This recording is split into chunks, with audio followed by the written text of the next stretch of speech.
Imagina um cenário pelo qual você acompanha a seleção brasileira com ânimo, esperando o jogo seguinte, esperando a vitória seguinte e esperando o sucesso. Pois bem, né? Isso aí você vai ter que voltar no tempo. Se for para realmente você se animar com a atual seleção, vai ter que fazer muito esforço para isso. Vale lembrar que isso é diferente de torcer. Você pode continuar torcendo para a seleção e ainda acreditar em dias melhores. Isso é uma coisa. Porém, o que não dá para dizer é que a seleção vem muito aquém do esperado. E após o projeto Fernando Diniz, que ficou bem longe de dar certo, o Brasil tem que pensar em novos rumos. Dorival Júnior já assumiu o comando técnico e o plantel ele já tem em mãos. Fez inclusive pré-listas de convocação e fez a convocação legítima para os jogos contra a Inglaterra e contra a Espanha. Só que convenhamos que pro Dorival realmente não veio colher de chá. Se pro técnico interino à época, Ramon Menezes, alguns desafios foram razoavelmente fáceis e mesmo assim o cara tratou de perder, bem como também pro Diniz, que no finalzinho apenas da sua trajetória na seleção teve jogos difíceis contra equipes como o Uruguai e a Argentina,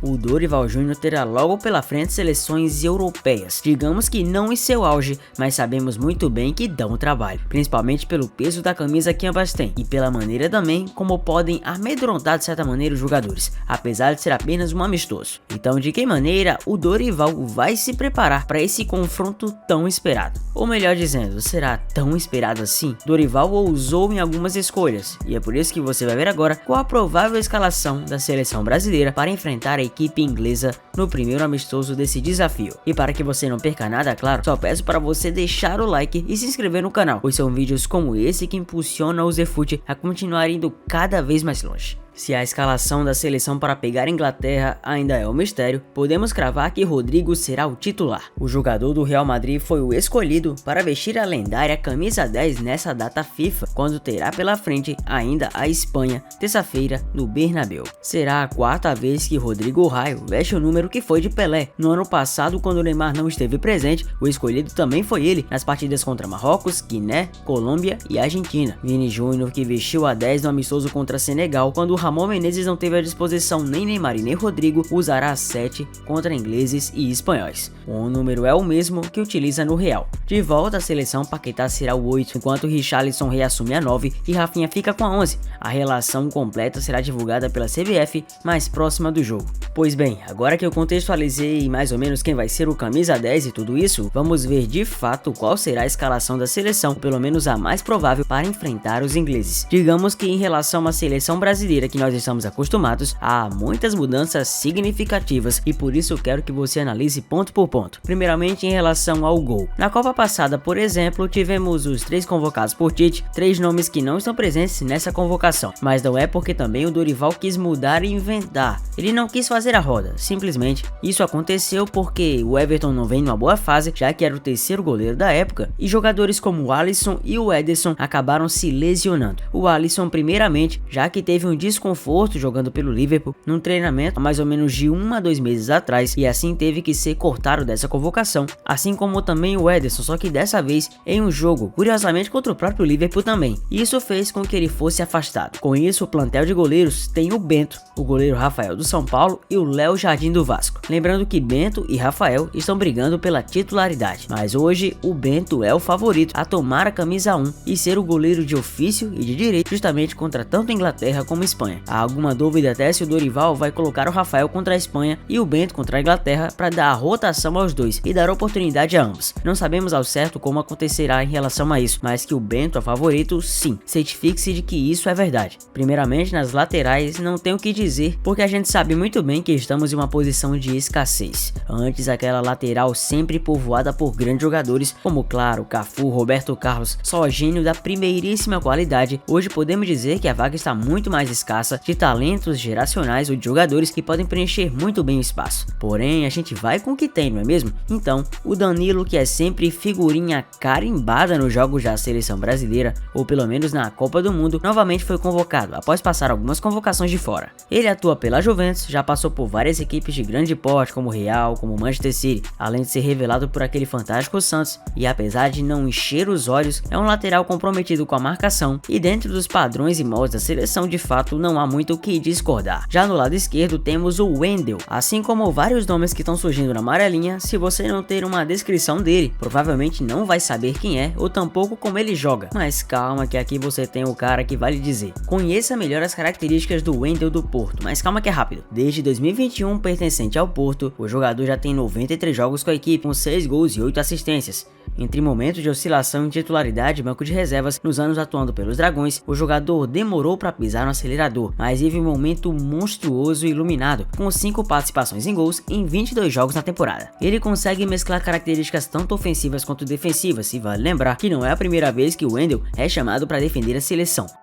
Em setembro de 16, recebeu a oportunidade do Tite após lesão de Marcelo, sendo chamado para os jogos das eliminatórias da Copa do Mundo de 18 contra a Bolívia e Venezuela. Entretanto, nas duas ocasiões, ficou apenas no banco de reservas e só agora terá a verdadeira oportunidade. Em relação à zaga, muitas mudanças, e olha, convenhamos que essa é a zaga mais diferente que já vimos na seleção nos últimos tempos. De fato, uma zaga completamente inovadora por os padrões da seleção brasileira, já acostumada com nomes fixos. De um lado temos Fabrício Bruno, talvez o nome mais controverso dessa posição. Não controverso por não saber jogar bola, pois quem acompanha as partidas do Flamengo sabe bem como o Fabrício Bruno é importante para a equipe, principalmente no ano passado, quando o Flamengo estava completamente bagunçado e a zaga do Flamengo era praticamente assustadora de um lado do campo. Pode ter certeza que o lado do Fabrício Bruno não era mal ocupado. Além de ter uma força e poder de combatividade gigantes, Fabrício Bruno também tem uma boa técnica para distribuir passes e assim coordenar as ações de jogo. Não claro mais avançado como volante, porém pode ser um zagueiro extremamente seguro. De fato, foi uma aposta do Dorival, já que muita gente fala que ele não tem nível para jogar na seleção e apenas somente em clubes brasileiros como o Flamengo.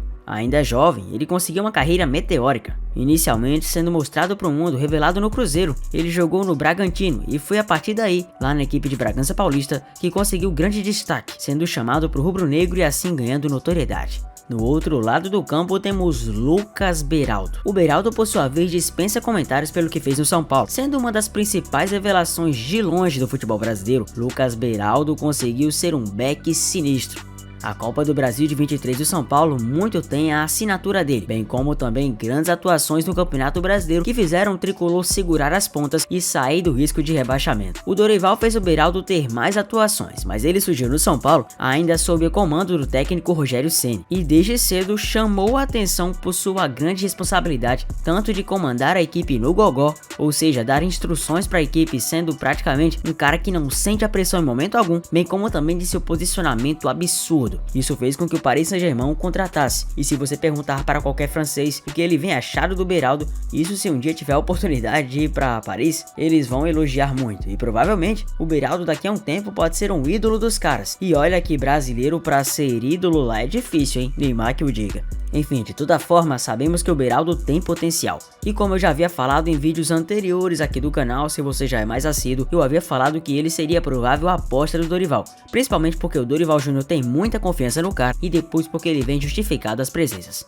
Então vamos lá para o meio campo. Em um lado temos o João Gomes. Não é a primeira vez necessariamente que ele vem atuado em plantéis de seleção brasileira. Ele já havia passado rapidamente por categorias de base, mas agora na principal de fato é a primeira oportunidade. E não é à toa, João Gomes é simplesmente o terceiro jogador com mais desarmes em toda a Premier League. Não é campeonato de botequim, é simplesmente a liga mais competitiva do mundo. Ainda assim, a sua disciplina em campo, mesclada ao seu talento incontrovertível, fizeram de João Gomes um homem de confiança do Dorival ainda em 2022, quando o Flamengo conquistou a Libertadores e o cão de guarda foi um dos melhores nomes não somente da Liberta, como também do Campeonato Brasileiro. Se o Wolverhampton passa por inconstâncias que a temporadas anteriores não passava, certamente não é por conta do João, e consegue dar uma solidez ao meio campo que o Wolves precisava. Para muitas pessoas uma convocação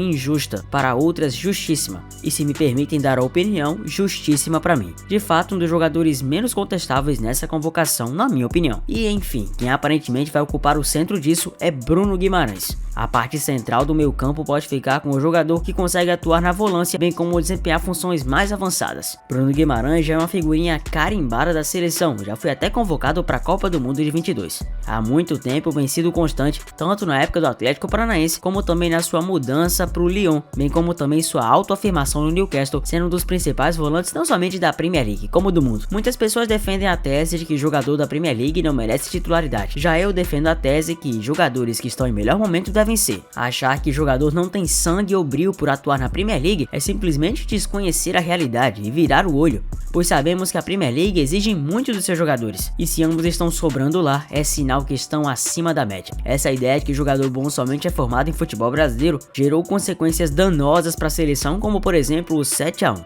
Então não há dúvidas que jogadores como Bruno Guimarães merecem a oportunidade. E se a seleção não está tão bem hoje, definitivamente não é por culpa da seleção de jogadores que atuam lá fora. No outro lado também temos aquele que ficou afastado por problemas de apostas, um escândalo que provavelmente está sendo elucidado, e dado a inocência para Lucas Tolentino Paquetá. Para muitos um destaque positivo da Copa do Mundo, Paquetá segue comendo a bola no West Ham, e não comendo a bola no sentido literal, pois ele segue muito em forma e destoando dos demais. Tanto que lá na Inglaterra está sendo disputado por equipes como o Manchester City e o Manchester United, um derby de Manchester para degladiar sobre o camisa 10 dos Hammers. Se tem alguém que não merecia ficar de fora, certamente é o Paquetop. E apesar de algumas ressalvas de brasileiros, ele é muito acima da média, principalmente para o nível da atual seleção que está em frangalhos e precisa o quanto antes de reparos para poder se readequar. E agora vamos à posição do ataque. Sabemos bem que nomes como o Neymar estão fora. Neymar esse que pode atuar em posições que delegam desde a camisa 10 do meio campo até ser um ponta no ataque. Pois bem, com a ausência de nomes como ele, Matheus Cunha, João Pedro e outros, o trio ficará composto por Rafinha. O jogador do Barcelona está longe de ser, mas muito longe de ser uma unanimidade na seleção. Desde a Copa do Mundo de 22, gerou desconfianças por não ter a mesma solidez do que lhe era esperado desde os tempos de Leeds United. No Barcelona, por exemplo, joga melhor do que joga na seleção. Parece que ele não consegue se ajustar tanto, porém, sendo muito veloz e cadenciado, sua posição na ponta ainda lhe é importante, já que Dorival acredita que no seu esquema tático, mais precisamente o 4-3-3, o Rafinha é fundamental. Então, novamente, se você não gosta do Lil Rafa aí,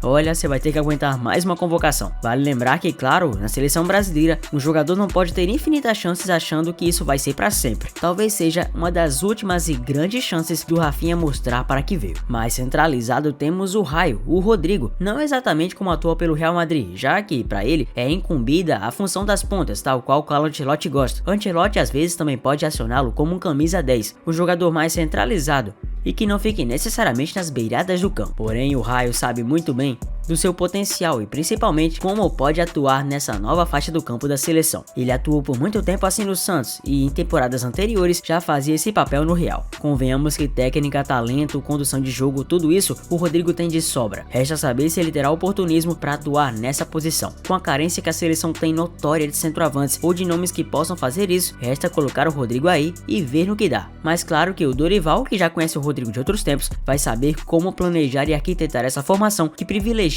o nosso Raio. É claro que na outra posição do campo temos o Vini Malvado. Vini Malvadeza novamente terá oportunidade. É consequentemente e irrefragavelmente o nosso melhor jogador. O Vini Júnior sabe muito bem que a seleção vem muito desfalcada e que dependemos bastante da qualidade técnica não somente dele, mas principalmente dele para conseguirmos ataque de desafogo, ainda mais enfrentando uma seleção que, convenhamos, está bem acima da nossa tecnicamente, ao menos até aqui. Se pegarmos peça por peça da Inglaterra, percebemos que eles estão num nível melhor, mas isso não significa que vencerão. A camisa da seleção brasileira é inegavelmente mais pesada, mas com muita sobra. Ainda assim, voltando ao ponto do Vini, muitas pessoas também questionam a atuação dele na seleção e que ele não consegue entregar a mesma coisa que no Real. Resta saber se o Vini vai conseguir demonstrar esse potencial em campo, em mais uma chance de mostrar para que veio vestir a camisa 7 da seleção da pátria de chuteiras, simplesmente a seleção de camisa mais pesada em todo o mundo. Você já tirou suas conclusões? O que você acha? Pois bem, já tinha falado em momentos anteriores, mas a seleção inglesa também não vem fraca. Nome por nome, peça por peça, a seleção configura-se como uma das mais perigosas do mundo, pelo menos no contexto atual.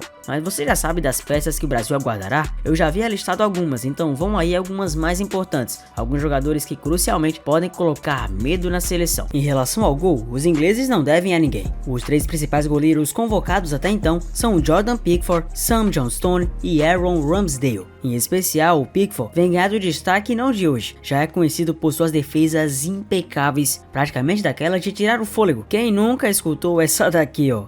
O Alonso levanta a bola para a área, domina Kai Havertz, o chute do Mount, ela vai na trave na volta.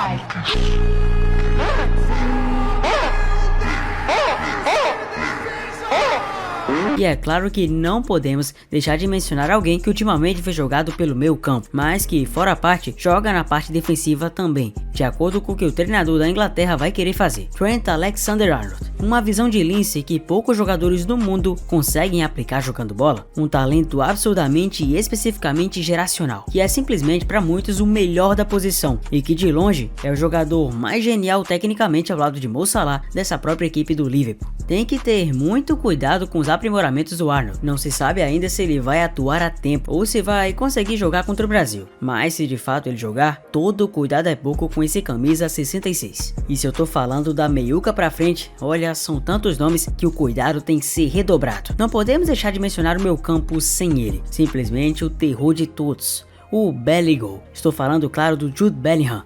O talento do Bellingham foi posto à prova em vários momentos na sua carreira, desde o seu início promissor e apoteótico ainda no Birmingham, até a oportunidade máxima no Borussia Dortmund e, claro, o voto de confiança que foi dado a ele justamente no Real Madrid. O que Bellingham pode causar nas zagas adversárias são danos simplesmente irreversíveis, pois ele não é somente um camisa 5 raiz tradicional, ele vai muito além das projeções. Tem um poder de finalização em presença de área gigantesco, tem uma visão de jogo ímpar, uma condução de bola invejável, bem como lançamentos perfeitos que fazem, claro, ele um dos favoritos e, veja bem, um dos grandes favoritos a ser até mesmo o melhor do mundo em 2024. Ao falar de meio campo, também não podemos deixar de mencionar o Declan Rice, jogador que já sobrava há muito tempo no West Ham, fez uma excelente Premier League em 22-23, mas aparentemente é pouquíssimo para ele. Jogar no Arsenal foi a missão que lhe foi dada, e já que abraçou de ponta cabeça, o Rice segue fazendo uma temporada absurda na Premier League. Se a seleção não tomar cuidado, ele pode simplesmente sobrar no meio campo. Os seus grandes passes, sua grande visão de jogo e seus chutes, que geralmente não costumam ir errados, podem ser fatais para qualquer seleção. E já que o Brasil anda numa certa crise, não é nada absurdo e anormal pensar que os brasileiros podem ser mais uma vítima dos ingleses. E ao falar mais pra frente, não podemos deixar de mencionar um jogador que vem fazendo fino também no próprio Arsenal. Estou falando de Bukayo Saka. Para muitos, o melhor jogador da posição, ou se não um dos melhores da posição. Já é clichê acompanhar as partidas dos Gunners e vermos um Saka simplesmente desenrolado, conseguindo passar por todas as faixas do campo, realizar as jogadas que bem ele entende, fazer o que for e destroçar as zagas adversárias. Principalmente porque não há um controle sobre um jogador tão promissor que vem destruindo qualquer um que passe perto dele. O arranque de Bukayo Saka é perfeito, bem como também suas finalizações vêm se aprimorando ainda mais. Vem se tornando um pesadelo para qualquer adversário que tente o marcar. E se eu tô falando em pesadelo, é óbvio que eu não posso deixar de mencionar Phil Foden. Tá de sacanagem, o nome dele já fala por si só aqui no Brasil, Phil Foden, ele é Foden. É até clichê falar que ele joga demais desse novo mecanismo do Guardiola. E a equipe do City é tão brutal e fatal, muito por conta da maneira pela qual ele consegue jogar em qualquer área do campo. A maneira destroçante pela qual ele dá seus pombos sem asa de longe, acerta no ângulo, bem como também consegue driblar como ninguém, fazem de Guardiola simplesmente um fã incondicional do jogador. Para Guardiola, Phil é praticamente um mini Messi, ou melhor dizendo, um Messi da era moderna, que consegue desempenhar quaisquer funções que um treinador possa o pedir, taticamente perfeito e tecnicamente ainda mais. Na Inglaterra não tem o mesmo rendimento que no City, mas basta apenas um pequeno ajuste para que ele consiga entregar o máximo. Mas e aí, você coloca confiança nessa seleção? Acha mesmo que o Brasil vai conseguir superar os desafios e passar por cima dos ingleses? Comenta aqui embaixo e me conta. Eu sou Zefut, obrigado por você ter chegado até aqui. Deixa o like, se inscreva no canal. Um abraço a todos e até o próximo vídeo. Valeu!